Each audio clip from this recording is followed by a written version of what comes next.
So I have a two-part question for you here. First, how excited were you when you saw a soundtrack by Queen in the opening credits? And second, how disappointed were you when you heard the songs? Okay, so answer to question number one, extremely excited. Probably a 6 to midnight kind of situation. Like, it was that excited. Yeah. I love Queen. Correct me if I'm wrong, their soundtrack, like, popped my first Crit 20 on this podcast. Yeah, that's true. Flash Gordon. It was definitely killer in Flash Gordon. I loved it.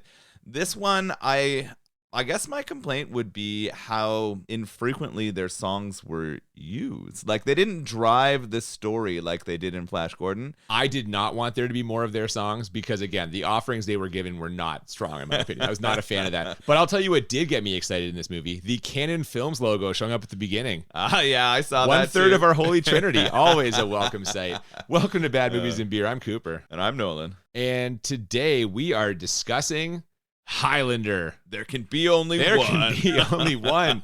Exactly. One man's quest to survive a battle of immortals and not be one of the immortals who dies. As I say it now, it just sounds ridiculous. Like, on paper, it makes no sense. No, it is an absolutely shitty story. That's for sure.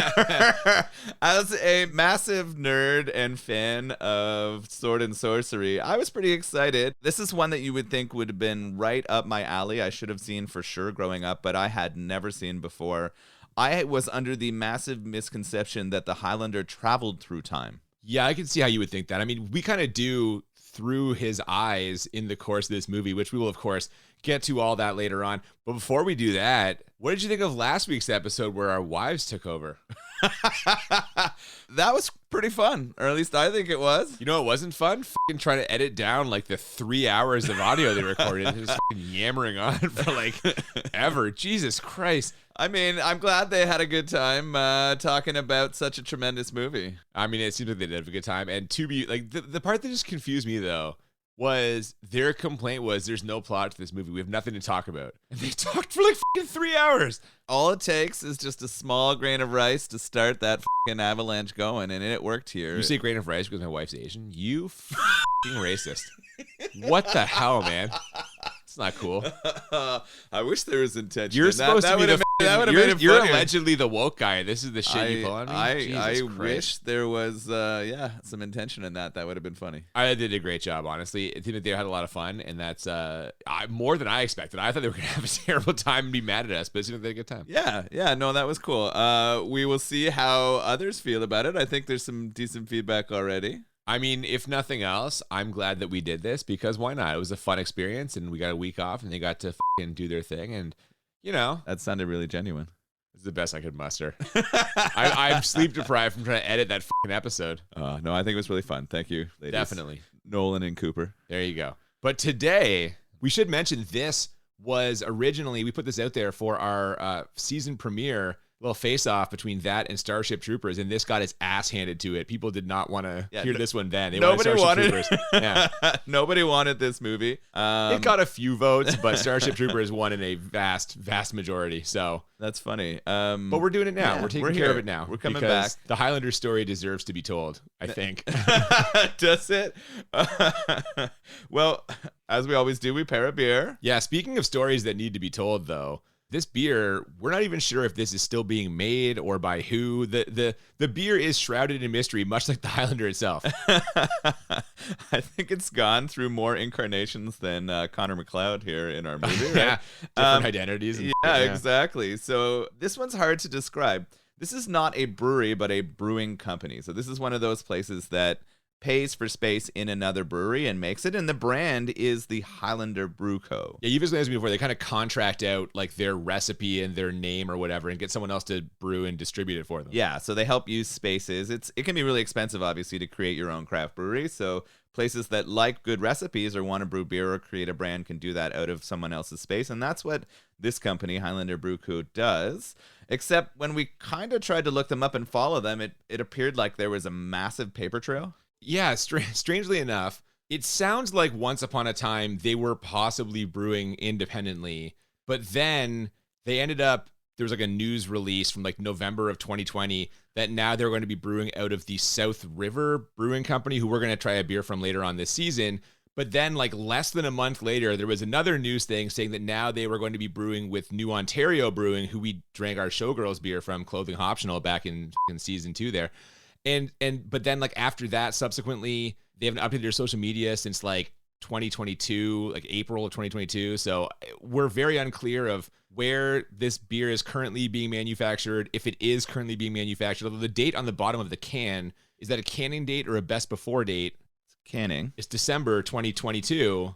So recent. They're, still being made possibly. But again, much like Connor McLeod himself, many identities in many different places. This beer is, in a weird way, super fitting for this episode. Incredibly fitting. They had 3 offerings that I could see on their website. They had a smoked porter and they had a blackberry wheat. But of course, for the Highlander, and our main character here is Connor McLeod, a very strong Scotsman, we have the Scottish ale. So I'm excited to try this. It says smooth and mellow session ale. So kind of low on the alcohol, or you'd think it'd be low. It's a 5.4%er. Yeah, I've had this before, and it's a beer that I enjoy drinking. So that should tell you everything you need to know about the ABV and the lack of a hoppy nature. Yeah, and the sort of I'm expecting a lot of malt forward notes, very caramely. Definitely, I think this is a good cold weather beer. So the fact that we are drinking it as the weather continues to be cold, I think it fits nicely. Yeah, love it. So let's crack into it. Absolutely, there can be only one. Until we drink the next. Ah. I think the mistake they made in naming their brewery is that they had more than one kind of beer. You're right. That's a glaring oversight. Yeah. If you're going to name it the Highlander, you can only brew one and do it really, really well. So before the credits begin, we get a prologue telling us that from the dawn of time they came, moving silently down through the centuries, living many secret lives, struggling to reach the time of the gathering, when the few who remain will battle to the last. No one has ever known they were among us until now. This is narrated by the unmistakable voice of Sir Sean Connery. And at this point, I was totally in. Yeah, bring on the gathering. Yeah. All I can say is that while watching this, it had me moving too. I was excited. I actually kind of miss that we've moved away from a credit and a scroll. Sean Connery, obviously an undeniable voice. You knew immediately who it was. And I was sort of curious. I was like, I saw him on the cover and I'm like, what's his role in this thing? Oh my God. Well, that is a whole separate thing that comes up later. But from there, we fade in on something I definitely was not expecting to see. 1980s wrestling footage. The fabulous Freebirds make their entrance in Madison Square Garden to face off against Jumpin' Jim Brunzell, Greg Gagne, and the Tonga Kid in 6-man tag team action. And the crowd is going absolutely insane. All except for an extremely intense-looking man seated in the upper bowl. It's Christopher Lambert playing the role of Connor McLeod, but we know him better as the Highlander.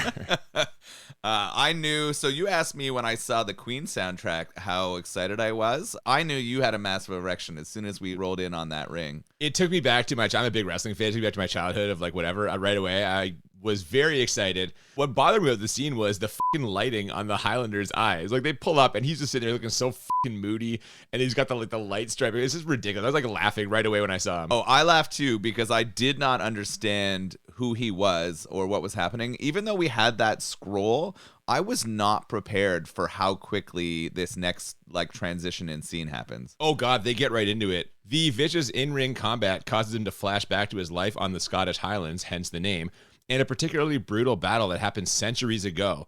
And I have to say, they are infusing a lot of filmcraft here early on with dramatic cuts, frantic voices and background noise, and even some kind of swooping jib shot that takes us up to where he's sitting in the first place. Yeah, I agree. I think they're trying real hard. The cuts are quite jarring and they're happening pretty quickly, and they are definitely sort of comparing that war to the wrestling that's happening in the ring. The combat is definitely dated. You feel the age of this movie when they get into those sort of Scottish Highlands fighting. The effects and the effects and the speed and the choreography of the fighting has just been done so much better over the past couple decades that this one felt like it was not very good from that. Although you could tell they were imbuing a lot of craft and time and energy into those scenes. Definitely. Now, either this all proves too much for him to handle, or he senses something in the parking lot because he leaves before the finish of the match and stalks through the silent lot almost as if he's looking for something. Sure enough, what looks like a Secret Service agent pops out from behind a pillar and calls him by name. I thought maybe he was there to ask him to help save the president, but what is he really there to do? Yeah, it's weird. His dress was funny. He is there to fucking kill the Highlander. So very quickly, they both pull out swords. Yeah, why the do they both have like katanas? Or I guess the other guy's sword is not a katana, but like he's been walking around with the sword in his fucking trench coat all day long? I guess so. I was really confused about why this happened and where it came from. I don't think they gave me enough at the start, and I guess they've done that intentionally to build some mystery around it, but I struggled when we got into this. I was almost like, who is the good guy? Who's the bad guy? Do I care here? They know each other, so we know that there's some backstory between them, but they don't give us any of that, and then they get into just a ridiculous sword fight. Yeah, now thanks to the prologue, we can infer this is one of the few remaining who will battle to the last, but like you said, they don't really do a good job of explaining this. But yes, this guy is here to kill the Highlander, like you said, and apparently the way he's going to do that is by doing about 1,000 backflips. Oh my god. He's just fucking backflipping through this parking lot like he's in a goddamn gymnastics competition, like over and over again. That was definitely the most memorable part, was the fact that this older man, like he's older than the Highlander too, is just doing this series of tumbles, right? Over and over and over again. Very quickly, these swords are more powerful than regular swords because they are causing sparks and explosions everywhere. Well, and he slices into a fucking concrete pillar at one point. Yeah, but they hit a car with it and the cars start exploding. You know how I feel about this shit. Well, I was going to ask about this because in a second, when this fight kind of climaxes with an emphasis on the word climax, we get a whole bunch of exploding. But no, they're chasing each other around, flipping over cars, clanging their swords together. At one point, they trigger the sprinkler system and they're having this big fight while the water pours down on them. I would call this cinematic, but it's just so fucking ridiculous. They are definitely working hard. It made me wonder what the budget of this thing was. Like, I feel like this was, like, they put a lot of effort into this thing. Yeah, I mean, some of it is just kind of craft, like I said, and you can tell they're being creative as a way to save money, but there's clearly like a sizable investment here for the time. The Highlander eventually succeeds in disarming this guy and then chopping his head off. And the head chop effect, not great, but the effects do get slightly better when the guy's decapitated corpse pulses with some sort of blue lightning and gets lifted off the ground. But then the effects get worse again when the Highlander basically jizzes his pants, which causes a bunch of cars to bounce like they're on hydraulics and then explode. He's coming in this scene. This is what happened. You know what? I didn't think about it that way, but each time that a immortal kills somebody and cuts their head off, this kind of effect happened. Right, I didn't understand it at this moment. The quickening. Is that what it's called? When they cut off the person's head and then they absorb all their energy is kind of what I interpreted as. But they're pulsing and groaning. It definitely looks like they're coming. It's like it always ends with an explosion. Bunch of car light bulbs in this case. Yeah, I'm pretty sure it's similar to when Arnold's getting his pump on in Pumping Iron for sure. That's what it feels like. So yeah, there's just so many explosions. This electricity's happening, and then we get a really quick wipe out of there, right? Like we get it wasn't a wipe. It's like it's one of those things where the camera tilts up and it passes through the floor, but instead of showing us the next level of the parking garage, we're suddenly in the Scottish Highlands. It's a what's it called? There's a lot of that. I found like they used a ton of but again, that's technical craft. Yeah, there's something there. So yes, while the Highlander rushes away to find some new pants, we transition back to the Scottish Highlands of centuries ago, and it's time for some backstory. We see not just Connor MacLeod, but the whole clan MacLeod, and the men are about to head into battle. A battle, it seems, that will be Connor's first. Safe to say it does not go the way he expected it to. Yeah, there's a bit of build-up here. We see they're in kind of medieval times. I think they say it's 1536. They even throw down the date for us. And then we get a large bosom lady passing some flowers to Connor. She seems like she's all in. She wants him to come back.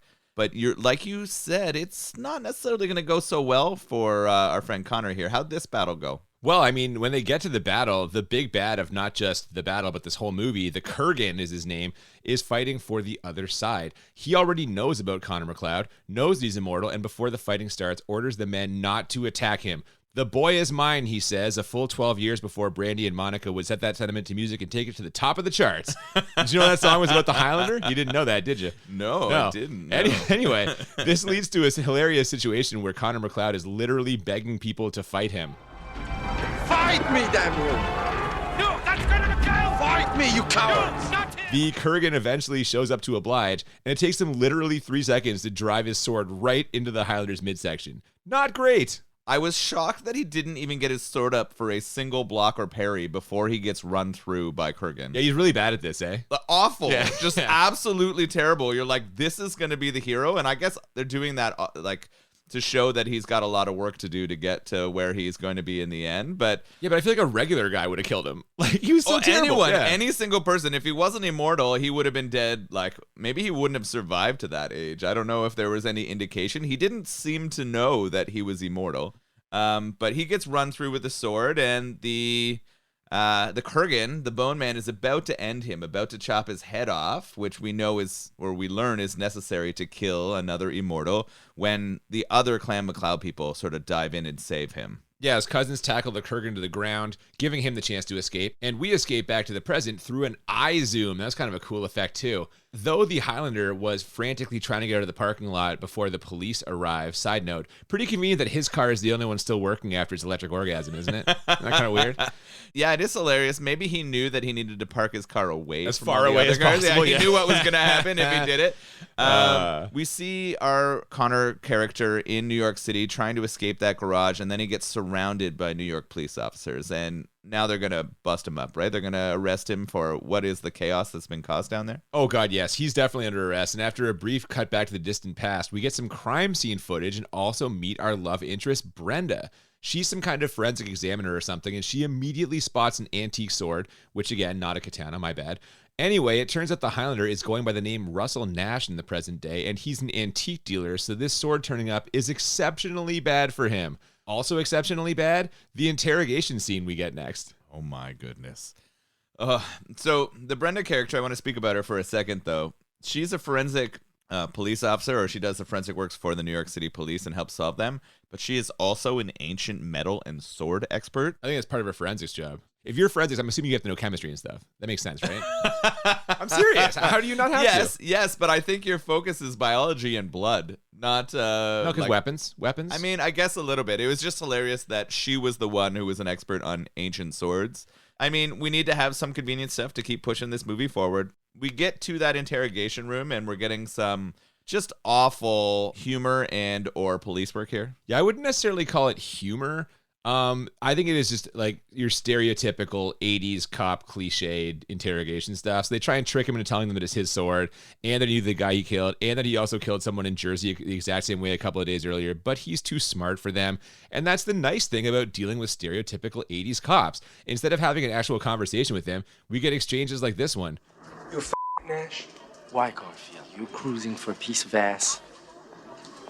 I'll tell you what happened, Russell. You went down to the garage for a job. You just didn't want to pay for it.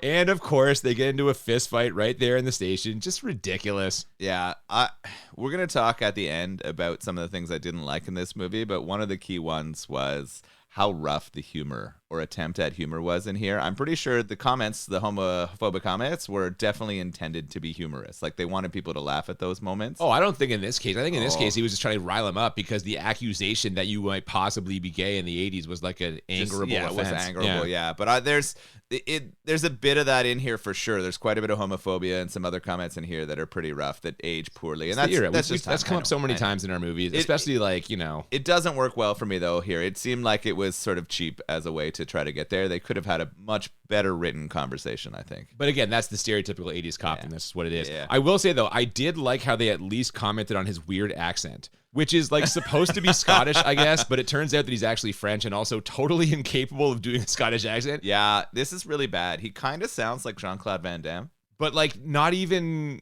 He sounds like Jean-Claude Van Damme trying to do an accent that he can't do. Yeah, Christopher Lambert is probably... Is it Lambert or Lambert? I mean, he's French, but Lambert. Like, yeah, I don't even know. Yeah, I'm not sure how you pronounce it, but he sucks ass here. His accent's awful. No, it's everywhere. But I think we're going to get to it later, but he's probably the biggest problem in this movie. Oh, God, yes. Yeah. I would say that 100%. The cops let him go, which in light of the sword and the fact that he was frantically trying to leave the parking lot right after that guy got murdered seems incredibly unlikely.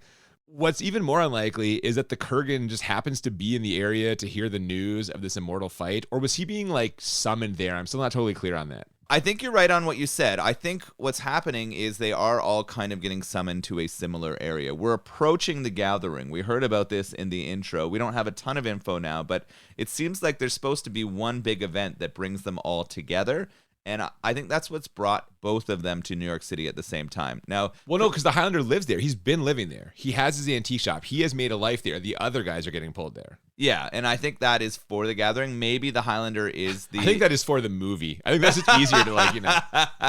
Well, you're right. I have questions about this gathering. It's been built up in the intro and gets built up throughout, and it never happens. So that's one of the problems I have with this. this. The gathering, them coming there, they're not all there at the same time. But that's what they made it sound like. Yeah, they made it sound like there was going to be a big thing and that they were all going to be together and that was going to be the final battle. And that would have been better. I know. That's what I pictured. Yeah. That's what I thought was going to happen here. The fact that he gets to walk out of there is batshit. You're right. There's enough evidence to place him at the scene. They make him disappear. Yeah, they'd never have that happen. There's no way that he gets to walk out of there. Now, we get the intro to Kurgan, and he's kind of like rocking out almost to some like heavy metal punkish music, and he's dressed kind of like a 80s punk, I would suggest. Yeah, like a biker, like all leather and like studs, spikes. So the Kurgan checks into a seedy fucking motel. This reminded me of those kind of hotels we saw in The Exterminator last season, just fucking dumps full of drugs and crooks and hookers. And while he's settling in there, the Highlander and Brenda have a little meet cute. Actually, it's more like a meet creepy, as after startling her at the crime scene, the Highlander tails Brenda to a bar and says he wants to walk her home. A little intense, no? This was really creepy. Yeah. I don't know if it was written that way or that was the best that Lambert could deliver it, because it looked like he was there trying to like kill her and wear her skin. Yeah. It was real rough. The whole way that he approached this relationship with her was baffling to me. He was very, very forward, but never built a rapport with her, and then like had expectations that like she would him. And it works, and it's just baffling. It works because we've talked about so many times. They fall in love within like 48 hours of meeting each other, and him being a fucking creep. Like it's of all the immediate romantic entanglements, this one is perhaps the most egregious. Yeah, it was absolutely awful. So he follows her to this bar, and she says no, and she heads out. But when he goes to leave, she decides that she's going to trail him. She's going to follow him through the streets of New York. And somehow this movie finds just the best setting for sword fights that just pop up out of nowhere, huh? The nice thing about New York City, especially in like the 70s or the 80s, there are lots of places you can go where it's going to be almost like a post-apocalyptic, like derelict buildings, like weird, just like landfill sites where you have all these interesting backdrops. And that is cool. We get just a series of incredibly dramatic close-ups here as he senses that she's following him, but also that they're in danger. So he pulls her in close, tells her to be quiet. But then the Kurgan literally pops up into the frame like he was crouched directly beside them. Where the hell did he come from?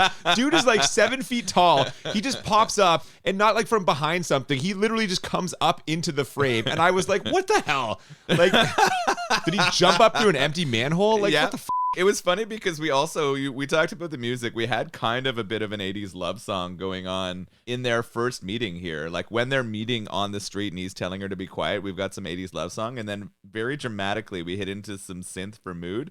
And then you're right, Kurgan pops out of nowhere. And now we have a fight in some kind of factory area, it seems like. They fight it out only briefly before a police helicopter scares the Kurgan off. And after a lecture from the Highlander, You only have one life. You value it. Go home. We cut back to the past where he has made a miraculous recovery from his injuries. As you might have guessed, his family is thrilled. Nope, sorry, I read that wrong. His family wants him killed. They think he's a witch. Oh my God. They think that he is the devil or he's been possessed by the devil because being run through by the sword means that he should be dead. But what's ridiculous is the woman who gave him the flowers and sent him off has immediately turned on him and wants him burned alive. Yeah, complete 180. She goes from like madly in love, bawling her eyes out at his bedside, to literally screaming, "No, kill him!" after his cousins suggest they just banish him instead. Yeah, it's insane. I'm like, somebody has a very poor opinion of women, whoever wrote this, because it's obviously the woman who is the problem here. I was like getting a strange messaging in this whole section. What's funny is I have my next line written down here is remind me never to date a Scottish woman. But hang on. But I say that, but after a brief stop at the Highlander's home antique shop, we go back to the past and he's got a new woman now. Her name's Heather, and she literally tells him he can nail her as much as he wants forever. So long story short, I guess I might have rushed to judgment earlier. No, he's found a new lady, and as we see in a second, someone has also found him. It's Sean Connery. He is playing the role of Juan Sanchez Villalobos Ramirez, and unbelievably, he's also stealing the title of worst accent in this movie from Christopher Lambert. I would have lost a ton of money on that. There's a whole lot that happens in this section. Come on, man. You must have a huge problem with the Connery character. I have so many problems with all of what's about, like what just happened. So one, we move on really quickly from him being beaten and running away to him meeting this Heather character. And he is madly in love, and they switch to him banging her in the plains of Scotland or the Highlands of Scotland, which, I mean, I wish they showed a little more, but that's fine. It was, I thought maybe we were rolling on a PG Classic, rating here or a PG-13 rating. I couldn't tell what the rating of this movie was. I was actually struggling throughout to decide. Not only does Sean Connery show up with an incredibly racist name, he's pretty much black-faced. Well, he's supposed to. They find out later he's not Spanish. He's supposed to be Egyptian, and I was like, "What?" They took out an already ridiculous piece of casting and made it even worse. I was like, oh, "Pardon me." So he's dressed obscenely. His name's ridiculous. Oh, he's dressed in traditional Spanish garb. His makeup is that not traditional Spanish garb? I don't know. His makeup's insane, and his accent sucks ass. He has no accent. He's just talking like Sean Connery. Yeah, he's not which doing is an right. accent. Yeah, it's true, right? But he's supposed to be an Egyptian by way of Spain. Like you'd think there'd be something else there. Who'd spent time in Japan. He pulls up and like is over top of them as Lambert climaxes inside Heather. Like his timing is perfect. Oh, Connery was definitely watching the end of that. Yeah. Oh yeah, he just shows he pulled up and was like, "Oh, just in time." That's a great Egyptian accent you have there.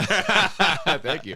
I'm just like struggling so hard. I don't understand why he's here. Clearly, he's here to be a mentor. He's the Mr. Miyagi role. That's who he is. So we know why they brought Connery in, but the casting makes zero sense other than Connery was popular or you were like leaning into his name. Here's a hot take. Why not have Sean Connery be the fucking Highlander and Christopher Lambert be like some French guy who comes and teaches him stuff and everyone's in their lane, you know? It would have been way better. I agree. Way better. Yeah. Although I will say, I think they wanted the Highlander to be a little younger. What the does it matter if you're immortal? Well, that's the other question I have. Why do some age and some don't? Great question. So my thought on this is wild speculation, pure theory.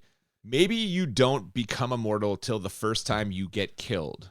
Oh. Because Lambert grows to a certain age, goes to that battle, gets stabbed, and he looks like that for the rest of the movie. So maybe that's what it is. Maybe it's like when you first die and become immortal, that's like your first death is like your entry into your entry into it. That's an interesting theory.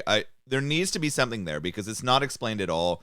All of the people we see are of different ages, right? So I don't know. I struggled with that strange thing because clearly he's much older and he is there, but I that is going to placate me for a little bit. There you go. But I would have liked him to be in the Scottish role for sure. That would make so much more sense. Yeah, here's something another thought I had, and it became crystal clear to me in this sequence.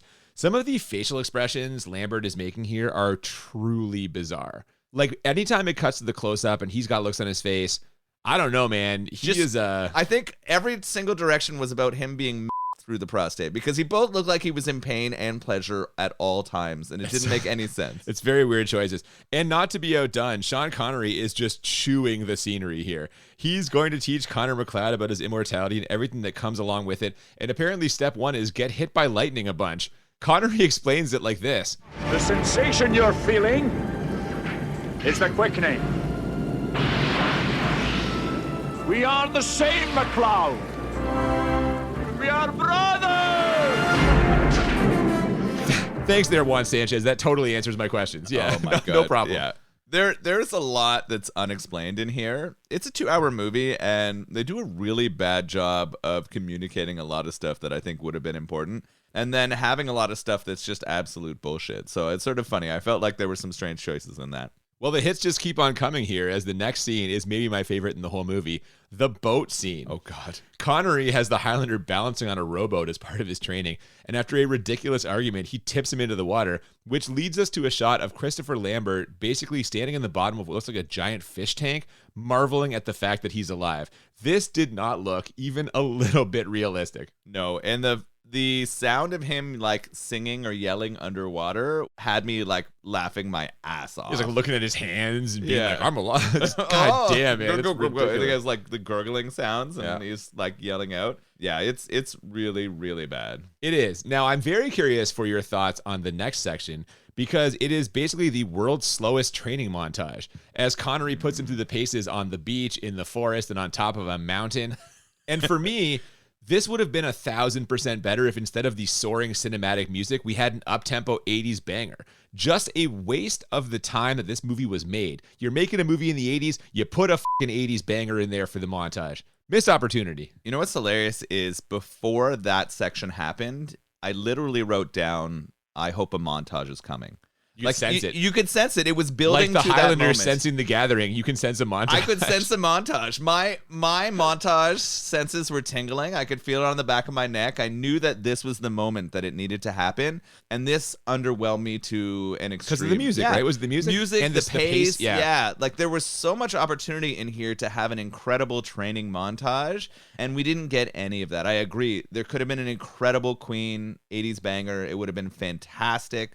Everyone would have been out of their seats cheering in the fucking theater if this had happened. Yeah. But instead, we kind of get that like very like soaring, swooping, more emotional, and less like fun and interesting kind of training session. It's for like me. classical music. It's not rock. It's like a classical. It's just an orchestra score, essentially, as opposed to, Yeah. like Nowhere Fast from fucking Streets of Fire. Oh, that would have been amazing. Oh, yeah. Just amazing. And yeah, it's just so bad. There's too many scenes of him in his Spanish outfit and all of his awful makeup, and the acting's really bad. You were really down on Connery. Oh, I hated this character. It sucked ass. And I really struggled that they didn't get a good montage sequence. I also thought we'd have better mentorship. We'd learn more through that He relationship. speaks in riddles. Yeah, and we do find out that the gathering is coming and that there's an ultimate prize. Yeah. And we learned that if the Kurgan wins, things are going to go dark. So their goal is to stop that, right? The reason why he's getting help from another immortal is because nobody wants Kurgan to win it all. There you go. He's telling you a lot. I guess we're getting a little bit of that. You're so down on Connery. I don't get it. I'm hating it. Yeah. Well, he won't be around much longer, so don't worry.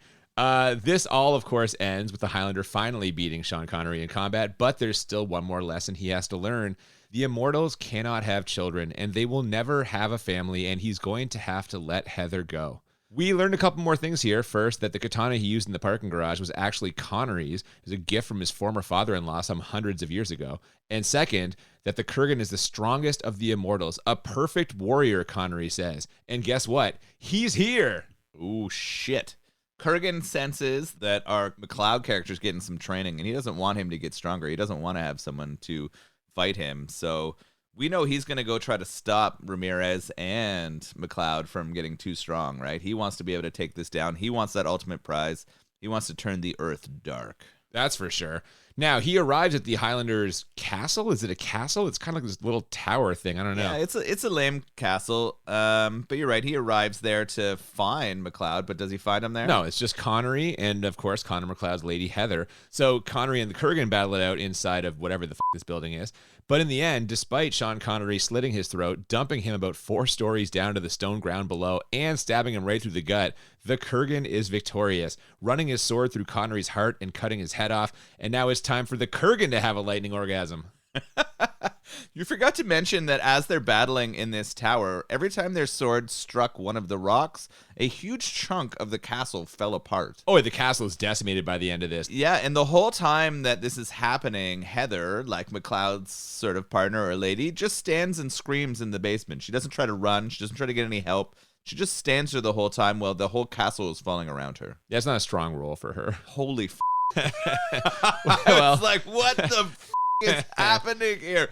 Now, I'm watching it, and I'm really frustrated. There's hilarious guitar riffs that are every time the Kurgan enters. We're getting like this really cool metal guitar riff. I actually kind of really enjoy the Kurgan character. I don't know who plays him. Oh my God. He looks super familiar.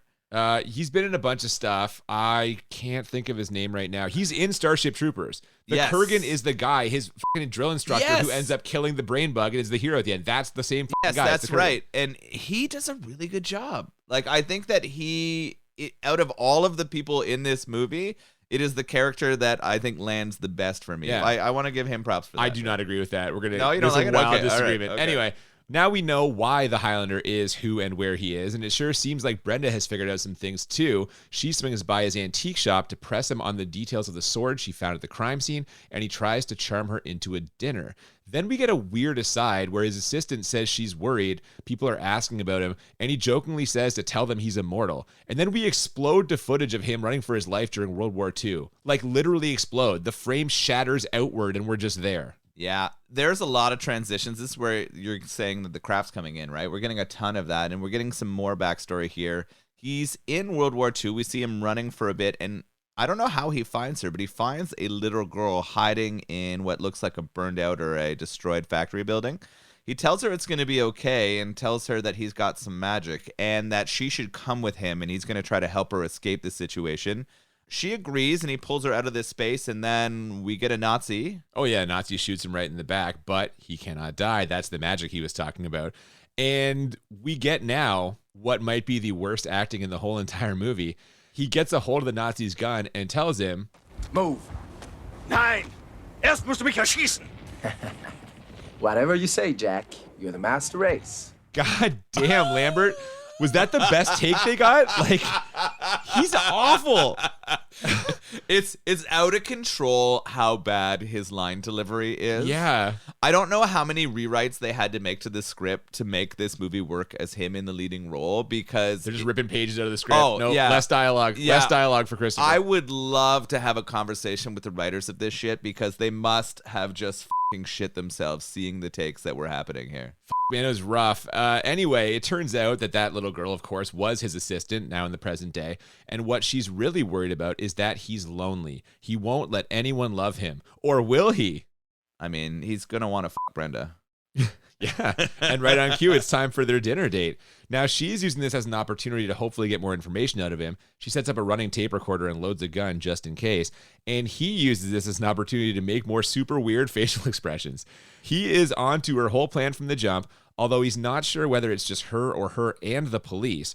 She explains what she wants to know, and his response is to get all moody because I guess he's in love with her already. Like, if I was her, I'd be super confused by his reaction. They've had like a conversation and a half, so why is he all grumpy that she's using him for information? Yeah, it's really fucked up. He does seem to have very strong feelings for her quickly, and she has strange feelings too, right? You can tell she takes her time when she gets prepared for this dinner, and it doesn't go as she's got planned.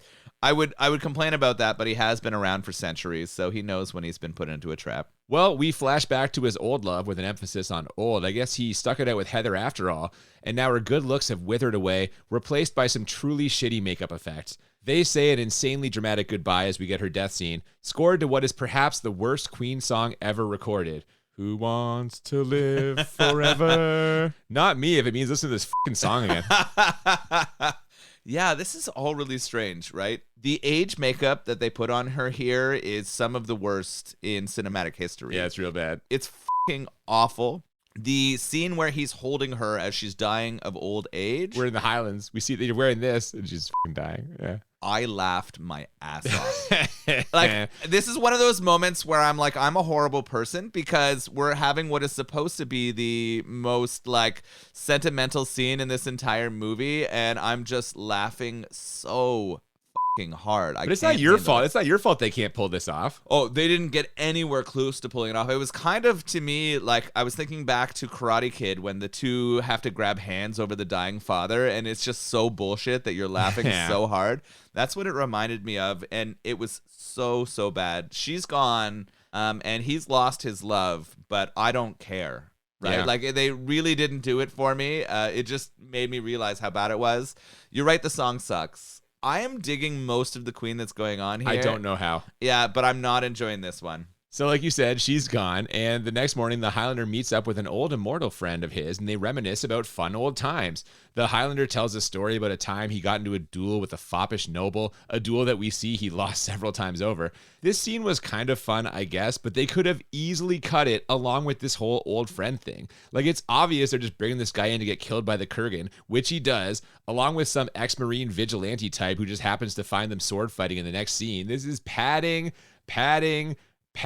all of this. But I don't understand why they needed to have padding. I don't either. It's a 2-hour-long movie. Yeah, cut that shit out. I wrote this in here. All of this section doesn't make any sense to me. If you cut this 10 minutes out and put it all into explaining more backstory or helping me understand what the Highlander is or what the Gathering is or what the ultimate prize is, I would be much more happy than seeing this. That section of him getting stabbed by the noble over and over again doesn't make any sense. It's to me. meant to be comedy, and it's not funny. And it doesn't come off funny. Yeah, that's where I think they struggled here. I think they were trying to add levity at sections in this, and it just didn't work. Yeah, no, and the padding continues because the cops interview that vigilante guy who I guess survived, then talk to a hot dog vendor on the street, then confront Brenda, who's busy chasing down her own leads. And I'm asking myself, why is any of this in here? No. The movie is about the Highlander, not about the cops investigating the Highlander. Like, you could maybe make the argument that the Brenda stuff is necessary for them to end up in a relationship or whatever, but I honestly would have been fine without all of this. You said 10 minutes, it's more like 25 minutes. Like, right towards the end of the movie, cut it out, bring this thing under 90. Yeah, I agree. And a lot of it was an attempt to add levity, right? There's a scene where some old lady is on the car that's after exactly the Kurgan what I'm talking about. steals the car to escape. It's ridiculous. Yeah, and I don't understand what they're trying to do there. It just doesn't make sense. But so we have 25 minutes of nothingness, and then we transition to Brenda figuring out that he's immortal. Yes, and things kick up a notch in the next scene as the Highlander makes his annual pilgrimage to a church in order to light a candle for his lady Heathers, like he promised her he would on her deathbed. But the Kurgan knows him well enough to show up at the church and make a licking motion at some nuns, which they did not respond well to. Nuns. No sense of humor. He also licks a priest. It's a strange sequence. Yeah, this is where he's definitely pushing the lines. He probably had a lot of fun recording this sequence, I would guess. The actor? Yeah. If you're into that sort of thing, yeah. If he's deeply religious, he was probably very conflicted. Oh, that's fair. Yeah. That's fair. He was very much doing things that were offensive in that church. He also, for some reason, has mangled his hair. To be in disguise, or I don't know, it made no sense. I don't know. They've done a lot of makeup on him to make him look a little more grotesque as he's having this scene in the church. We do learn earlier in the movie that in a church they cannot kill each other. Yeah, it is no fighting on holy ground. Yeah. So we know that there's not going to be the final sort of battle here. But what we do is the Kurgan tells him that he raped Heather. Yeah, so we get a final reveal, even though we're still about 20 minutes away from the end of this movie. It turns out that after he killed Sean Connery, the Kurgan raped what he thought at the time was Sean Connery's woman. But we, of course, know that she was actually with Connor McLeod. The Highlander, though, is learning this information for the first time, so he is immediately ready to fight. But because they're on holy ground, the Kurgan tells him he'll have to wait. And I know the reason why. It's so the Highlander can reveal his secret to Brenda and they can hook up. There is literally no other reason to not do the fight right then, step outside. Highlander wants to do it, but no, we need the romantic thing to end, and we need a sex scene. You're right. They want to have another relationship here. They want to ratchet up the loss that could happen for He needs a happy ending. McLeod. Literally. Or figuratively? Oh, yeah. So they just want to also have maybe a little bit more sex scene in this, which, I mean, I'm not going to complain about. I'm going to interrupt you because I know what you're going to mention. I'm just going to get it out of the way. As I'm sure you noticed in this sex scene, we got some breast and mouth here, nipple and mouth. So that is the about 15th or 16th time I've been proven wrong on that. I made a statement very early on in our podcast that I'd never seen that before. And it turns out that I've seen it many times and it keeps popping up in the movie. So there you go. Just go ahead. Nipple and mouth. It happened again. I continue to be wrong. Now, just like you breaking in here out of nowhere to share that moment, the sex scene comes out of nowhere in this. There's not very much build, right? He tells her that he's an immortal, and then immediately they're kissing, and then immediately they are She kisses him, and then they're just standing there naked in the moonlight. Yes. Yeah. Yeah, and then immediately they Right down are to it. bodies embraced. And Well, banging. also, the sex scene ends very abruptly. Yes. They're going at it mid-coitus. The music, they don't even fade the music out. The music's going full bore, and all of a sudden they just cut to something else, and I was like, whoa, what the hell? Well, and it cuts to lions roaring. It's not even like a chill. Like we're right into some lions. It's a loud climax for both of them. Yeah, is what it is. That's I all, guess that's so. all it's got to be. Yeah. I thought we would see a little bit more electricity spread between their genitals as the as he again. I just assume that's what happens when a Highlander comes. He also shoots out the a little bit wind of like electricity. rushes through the apartment. And which is why women will have sex with him, even though he has a terrible accent and is not handsome. It's an experience, if nothing else. Anyway, the next day, she basically wishes him good luck with the Kurgan. Take care of yourself. Don't lose your head. But little does she know, she's going to be very involved in this, as the Kurgan kidnaps her and takes her on an extremely overacted hell ride. Dude is cranked up way too far here, and he really needs to dial it back. I actually really enjoy this kind of high-intensity street ride. It's cartoony. It's over the top, man. He's just being ridiculous. Well, we get intense music. We get all these shots of them driving through New York City. He's playing chicken. He's immortal, and he's trying to scare her. So he runs some guy off the road on a fucking... Oh, he runs people over. He just he starts singing New York, New York as they're like flying through the streets and going, and then it transitions into Queen singing New York, New York as they're finishing off this kind weird, of hell ride. Trippy version of it. It was really weird. But I actually really like this section. I guess because I like that character, I was into it. Really, that's hilarious. We are completely opposite ends on this one. Yeah. We transition to the next morning, and we have McLeod listening to his answering machine. And he gets a message from Kurgan, and it's got our Brenda character screaming in the background. So we know that we're approaching the final fight here. We know that we're getting towards it. He says goodbye to that little girl he saved, who's now an old bag. Yeah. Sorry, she's not that old. Yeah, she's not that old. I mean, she's probably in grandmother territory. She looks better than fucking old Heather did, that's for sure. So he says goodbye to her. Yeah, so after a quick goodbye to his assistant, the Highlander makes his way to the Silver Cup factory where the Kurgan has Brenda tied to a big neon sign. The sword fight begins with the Kurgan gaining an early advantage and the Highlander having to very slowly slide down a cable. That effect wasn't great. The Kurgan starts chopping up the metalwork, holding up the sign. Letters are falling. Brenda is screaming. Somehow a bunch of water ends up on the roof, and it looks like we're going to bookend this movie with a bunch of soggy fighting. So in their battle, there is one of those, the water towers that are on top of a building. Yeah, it's like a storage, big tank. Yeah, so there's one of them on there, so that does get sliced. So the whole thing falls down, and Brenda is attached to it, but she doesn't crash and die. She actually climbs back up, so we get a little bit of her showing some skills while this final battle's happening. What I'm curious about is, as they're fighting, we've got some of that power running through them, the electricity. Yep. They are standing in water. Oh, yeah, they're getting electrocuted the whole time. But they don't show that. Like, no. I know they're immortal and electricity wouldn't kill them, but I would have liked to have seen a lot more of that in what was happening to them. They do show Brenda when she climbs back up from the sign falling down. She's holding onto the ledge. She can't step on the roof because of the water, so she is like, which is nice. It's a nice little touch there.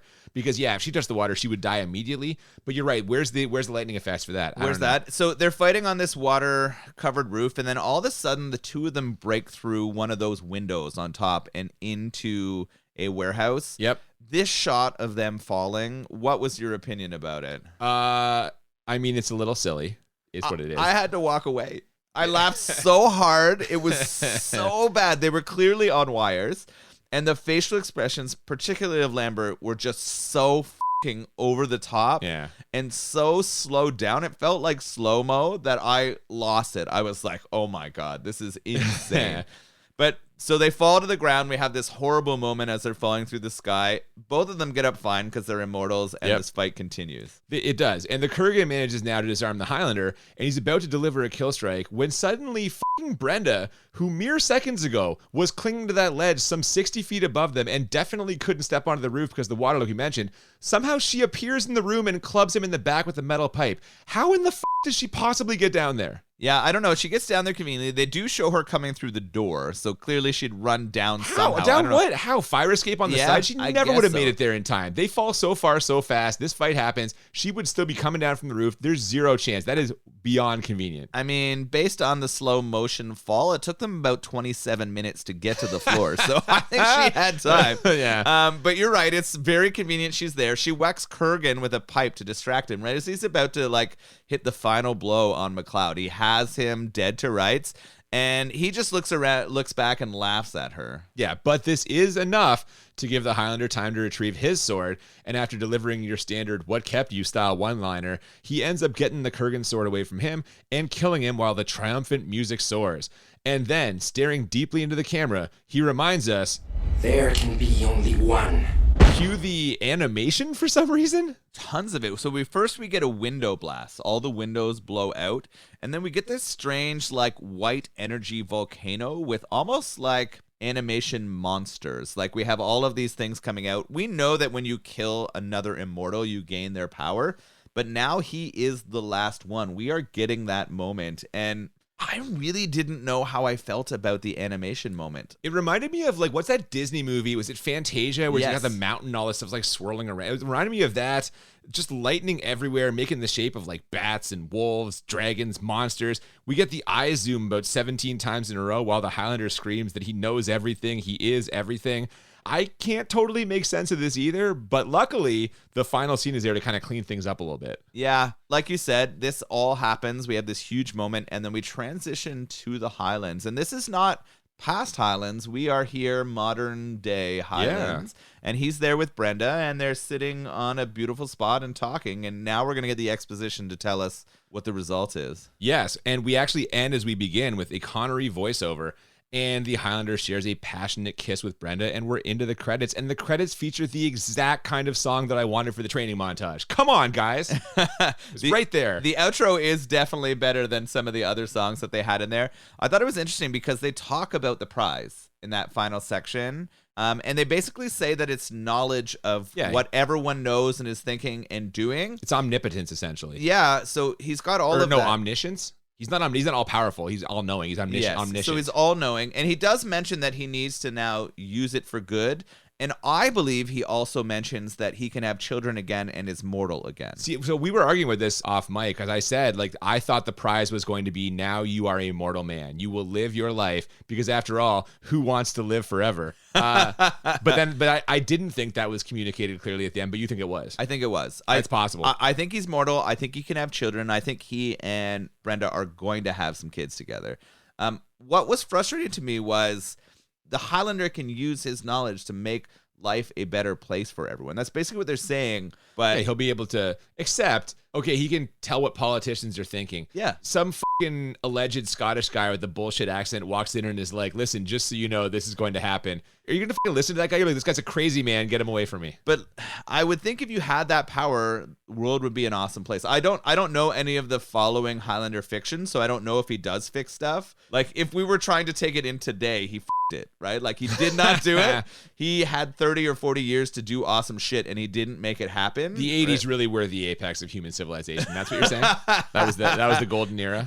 I don't know about that. Maybe of awesome bad movies. But I'm not sure about where we were as people, but you would think it would be way better. I'm curious to what happens later. Well, there's only one way to find out, my man. Highlander 2. I don't know that I can do it. I guess I gotta see it. But so. And I know there's a whole bunch of TV shows too. I don't know if they make it better, but now that I've seen the Highlander, it's gonna keep bothering me. I need one more thing. Yeah, one more throw thing another log on the fire. Yeah. So we should probably transition to our ratings now. The way we always do this, we rate the movie on a scale of 1 to 10 two times. 1 to 10 for how bad it is, 1 to 10 for how enjoyable, and the goal is to find movies that are a 10 out of 10 on both scales, or what we call the Crit 20. And for me, I found this movie to be pretty fucking bad. I think that the Christopher Lambert acting in particular just is the giant fucking anchor dragging this thing down to the ground. I don't understand how he had a career. Like, the accent is a huge problem. His facial expressions were bordering on disturbing. Just like everything he's in, I'm like, the fuck are these choices? What is he doing? So that was a problem for me. He's in almost every single scene. There is some craft here. I'm not going to go a full 10 because, again, some of the editing is well done. There's way too much padding in this. We talked about this. There's like 25 minutes very close to the end that don't need to happen. We don't need half the scenes with the Kurgan in them. We already know he's a badass thanks to the flashback and Connery's stories. This thing is almost 2 hours, and it did not need to be. I have this as a 9 bad. These obstacles were just too big for me to overcome. I think it's very bad, but because of the technical craft that we saw, I'm going to knock it down to a 9, not a 10. What did you think? I have to 100% agree on Lambert, right? Like, he's awful. My first note on this was how bad he was. Like, just absolutely atrocious. The story, so many unanswered questions, trying to be like mysterious at the same time as not actually giving you enough for me to fucking care about it was really frustrating. The forced love stuff, the lack of payoffs. I thought the humor that they attempted to inject was poor. I thought that the fighting was slow and didn't come off well. That's probably aged, but I didn't like it. The sword explosions too. Fucking sword explosions. Holy shit, they were driving me crazy. Right. And I know you got to do this to like make it entertaining and exciting, but they were just way over the top. But I will say, like you could tell there was a lot of money and craft and time. And I also did like the acting of certain characters, which you disagree with. I you hate that. I know you hate were that. on board with the Kurgan. But I think Kurgan for me, and we're going to enjoy soon, a couple other things in there, left me at a 9 too. I was very close to a 10, but I couldn't pull the trigger. Sounds like we're very well aligned, although for potentially different reasons. So how enjoyable on a scale of 1 to 10 did you find this movie? So here's the things I liked. I liked the Kurgan. We know you hate that. I don't know why. But I thought it was an effective villain. I thought it worked well. I thought he pulled it off. He's just too over the top. He's too campy. You think it's too so far exaggerated that I'm like, this dude is playing a character. He did not seem like a realistic evil guy. He seemed like an actor who's like, I'm going to go out and I'm going to do this. But you think in an immortal world where you have horrible, like Christopher Lambert acting, you're not going to have this awesome guy? Sean Connery's performance was much more restrained than the Kurgan's. Oh, just right off. No, you're just trolling me right now. That's where we're at. You're just trolling me right now. I did enjoy much of the music. I thought there was way too little of it, and I thought it didn't appear maybe at the right times, but there were some. There were some action shots and sequences that I enjoyed, in particular that car chase, which you hated. I also laughed a lot.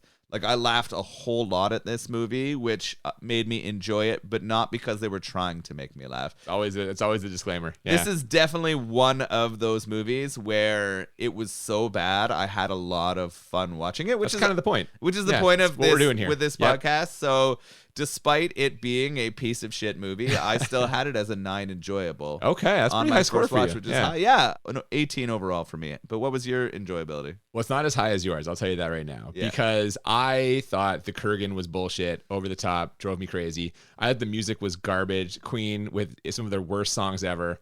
I just couldn't handle it. Every time the quickening happened, like every time an immortal died, any drama was immediately undermined by them just coming for like 15 seconds straight while the wind blows through their hair. And I know it's not actually meant to represent him coming, at least I think it's not, but that's all I could think of. Like every time, and it completely took me out of whatever stakes were supposed to be in this. I just didn't find as much of this funny as you did, I think. Like there were times when I laughed for sure, but there were other times where it was more of a groan than a laugh, like a legitimate like, oh, I did enjoy Connery's part, which I know you did not, but we're just complete opposites on the characters we liked in this movie. I only have this as a 7.